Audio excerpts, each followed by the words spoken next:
seorang perempuan rekan kerja yang sedang dipelet oleh seorang lelaki. Teman saya berkata bahwa udah 1 minggu dirinya merasa aneh, merasa setiap malam dia melihat ada seorang wanita tua yang berdiri di depan jendela kos. Gak hanya itu aja, saat dia di kamar mandi, terkadang dia merasa diawasi. Sesuatu memandanginya dari atas celah genting. Wujudnya menyerupai sosok berbalut kain kafan yang beraroma busuk. Usuk sekali.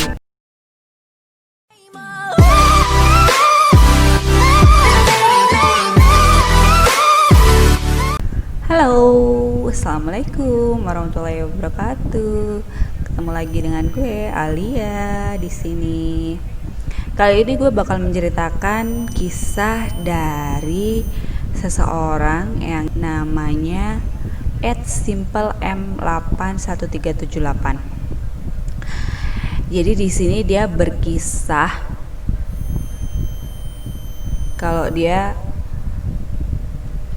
pernah ngalamin gangguan gaib yang udah keberapa kali.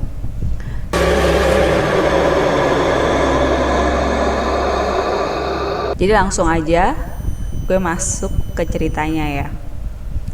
Saya gak bisa menampik sepanjang hidup saya udah beberapa kali mengalami gangguan gaib yang entah keberapa kalinya saya alami. Mulai dari gangguan biasa sampai gangguan yang membutuhkan campur tangan pertolongan orang lain. Mulai dari sosok anak kecil yang gak terima karena binatang kesayangannya nyaris saya tangkap, sampai hantu wanita yang dulu sempat hampir di kehidupan saya meminta saya, tapi sampai saat ini saat dia menulis tulisan ini, ada bagian dari diri saya yang lain yang masih menolak hal ini. Dunia lain atau apa yang disebut dunia gaib masih terlalu tabu bagi saya. Padahal saya sendiri sudah gak asing dengan hal ini, sampai akhirnya saya mendapatkan jawaban dari seseorang. Beliau menyebut apa yang saya alami ini dengan sebutan padur, di mana batas dua dunia dipertanyakan. Bila saya menyelam ke dalam ingatan masa lampau saya jadi mengingat suatu kenangan di mana itu adalah pertama kali saya mulai bersentuhan dengan hal gaib. Iya, saya masih ingat betul saat melihat wanita mengenakan pakaian putih berambut panjang sedang berlutut membelakangi. Ini sedikit menggelitik, tapi cukup membuat orang merinding, terutama bila memikirkan bahwa apa yang saya lihat adalah saat dimana matahari masih di atas kepala. Siang hari loh. Gak hanya itu, saya sedang bersama kawan lain, lebih dari 5 anak. Jadi, apakah hantu benar-benar muncul di waktu malam? Rumah saya berjarak tak jauh dari kuburan. Di depan rumah saya ada lahan luas, lahan milik Burombe. Kalian tahu siapa dia? Dari lahan Burombe bisa melihat langsung ke arah gerbang kuburan. Tepat saya melihat wanita misterius itu. Saya yang pertama melihat lantas berhenti, memandang ke sosok misterius tersebut. Untuk membenarkan apakah yang saya lihat itu benar-benar saya lihat, saya lalu memanggil sepupu saya. Bertanyalah saya kepadanya, "Iku opo?" Sepupu saya juga melotot bingung. Melihat bersama-sama ada keinginan untuk mendekati. Serius, waktu itu saya sudah berjalan perlahan-lahan mendekat, mungkin penasaran. Tapi untungnya saat itu sepupu saya menghentikan. Ia lebih memilih memanggil Simbah, kakek saya yang kebetulan sedang berkebun di samping. Pergilah saya ke kakek bersama sepupu saya. Kami memaksa orang tua yang cukup renta itu untuk ikut melihat ke sosok wanita yang membelakangi kami tepat di area kuburan. Saat kami menunjukkan itu kepada beliau, sosok itu hilang, lenyap, benar-benar gak ada di tempatnya. Aneh. Saya dan sepupu bengong. Kakek ngedumel, marah, bilang kalau kami sedang mengerjainya. Saya bertanya ke sepupu untuk membenarkan apakah penglihatan saya menipu. Sepupu saya hanya menjawab apa yang saya lihat juga dia lihat. Tapi bagaimana sosok misterius itu bisa menghilang? Entahlah. Sampai sekarang tiap saya ingat hal itu antara geli dan gak habis pikir. Lalu semakin dewasa saya masih mencoba berpikir secara rasional meski pengalaman saya dengan dunia seperti itu semakin banyak. Disinilah saya bertemu dengan Bono, seseorang yang akan saya ceritakan hari ini. Pertama kali saya kenal dengan Bono karena teman saya, seorang perempuan rekan kerja yang sedang dipelet oleh seorang lelaki. Teman saya berkata bahwa udah 1 minggu dirinya merasa aneh, merasa setiap malam dia melihat ada seorang wanita tua yang berdiri di depan jendela kos. Gak hanya itu aja, saat dia di kamar mandi, terkadang dia merasa diawasi.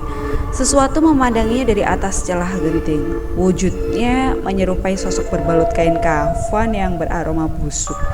Usuk sekali, namun setiap dia di samping lagi sebut saja Doni, dia merasa aman. Teman saya hanya berkata, antarkan saya ke sini. Saat itu waktu menunjukkan hampir tengah malam. Saya merasa aneh, gak biasanya anak itu seperti ini. Karena kasihan, akhirnya pergilah saya menjemput dia dan saat sampai di depan kos miliknya, saya melihat dia menangis. Setelah itu, dia meminta saya agar segera pergi tanpa memperhatikan apa yang ada di dalam kamarnya. Saya menurut aja. Saat motor mulai melaju iseng, saya melihat ke belakang di mana pintu kos gak ditutup. Di sana saya melihat seseorang berdiri. Itu adalah dia. Wujudnya sama persis, tapi teman saya yang duduk di belakang langsung mengatakan, gak usah didelok, cepetan. Selama perjalanan saya gak bicara sama dia. Badan saya sebenarnya merinding, bingung yang saya bonceng ini sebenarnya siapa. Aduh guys, rasanya gue merinding juga nih. Setelah menempuh kurang lebih 2 jam perjalanan, sampailah dia di sebuah rumah yang sederhana. Rumah biasa 2 lantai. Dan teman saya lalu turun, mengetuk pintu, memanggil nama Om. Saya cuma melihat, mencoba mencerna di mana ini sebenarnya. Keluarlah laki berkumis tebal paruh baya. Di sini anehnya, entah bagaimana ceritanya, mungkin teman saya udah menghubunginya sebelumnya lewat WA karena laki paruh baya yang kami temui seperti tahu kedatangan kami. Lebih aneh lagi, saat menyuruh kami masuk, di mana dia memanggil nama teman saya, sebut saja Mita, juga nama saya. Lalu orangnya seperti bapak-bapak pada umumnya. Gak ada istimewanya dari dirinya. Saya hanya diam mendengarkan sedangkan Mita mulai menceritakan apa yang terjadi kepadanya. Saat itu dia mulai melakukan gerakan-gerakan seperti di TV yang saya lihat waktu itu dan saya hanya bisa tertawa. Mungkin saya gak sopan, tapi saya sudah gak tahan untuk gak ketawa. Maksud saya, bahkan sampai saat ini setiap melihat beliau membantu orang termasuk membantu saya dengan gerakan-gerakannya, saya selalu gak bisa menahan tawa dibuatnya karena absurd.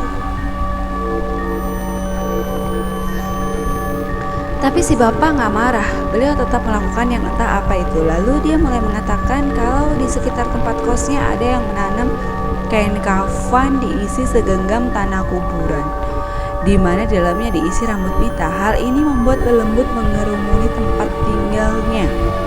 Saat malam hari, sosok wanita tua akan memainkan rambutnya, membelai seperti dirinya sendiri.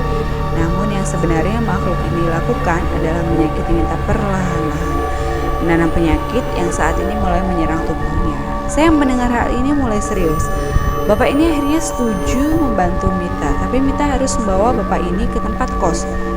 Disinilah saya mulai percaya bahwa bapak ini bukan orang biasa, benar-benar di luar nalar. Tapi cerita Mita ini akan saya ceritakan lain kali karena ceritanya cukup panjang. Malam ini saya hanya ingin menceritakan padur tentang bapak yang saya panggil dengan Pak Bono ini dan apa saja yang saya dapat dari kisah-kisah beliau sampai di titik ini. Lanjut dengan cerita Pak Bowo ini, malam itu saya dihubungi oleh beliau, Pak Bono, di mana beliau meminta tolong saya untuk menemani menolong seorang nenek yang belum bisa mati dan menurut keluarganya hal ini gak wajar. Saya mendengarkan beralasan kalau sedang berada di luar kota. Tiba-tiba Pak Bono mengatakan, "Ya wes, teh ngono. Tips salam ae yo. Kanggo ibu sing masarawon." Kaget, bagaimana orang ini bisa tahu. Akhirnya saya mengatakan kalau saya mau menemani beliau. Malam hari selepas Isya, Pak Bono datang menjemput saya dengan mobil. Beliau sempat bertemu walaupun sebentar. Di sini hal yang paling saya hindari. Pak Bono melihat sekilas dan langsung tahu di mana saja penghuni di rumah saya tinggal. Ya, rumah saya juga cukup menyeramkan sebenarnya. Kita berangkat saat waktu menunjukkan pukul tengah malam. Di rumah kawan saya, Pak Bono langsung duduk bertanya perihal nenek yang diceritakan. Di sini saya menjadi mengerti, orang seperti Pak Bono mencari tahu informasi hanya butuh namanya aja. Lalu dia tahu semuanya. Semua, bahkan saat si nenek masih muda. Mulai dari sifatnya yang nakal sampai masa saat dia pernah menikah lebih dari 5 kali. Di sini saya benar-benar kagum, tapi juga ngeri. Bahkan dia tahu makhluk apa aja saat ini yang ada di samping si nenek.